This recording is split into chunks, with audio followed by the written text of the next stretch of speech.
شادم زی خدا داد به ما نکته‌وری را، فرزانه و نورانی و دل با خبری را. شیرین سخن و شأن دل و عاقل و دانا، والا گوهر تاجیک و غایب نظری را. در راه معانی شده همچون سپری خلق، پیوندگری تاجوران تاجوری را. سیمای اوستایی و پاکیست مرامش، ماند به نظر پرتوی شمس و قمری را.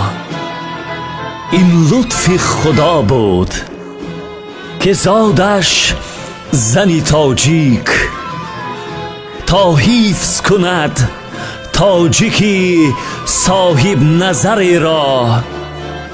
آنگونه بشد کاری نکویش به جهان پهن، از لطف او زر گشت زمین برزگری را. آینه افکار او تابید به افلاک، تاریخ عطا کرد به تاجیک سپری را.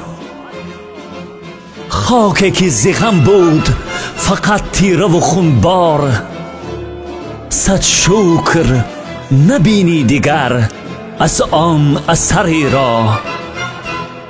ای شاهی وطن دوست، تو را نامی بزرگ است، دنیایی نمود تاجیکی دنیا اثری را.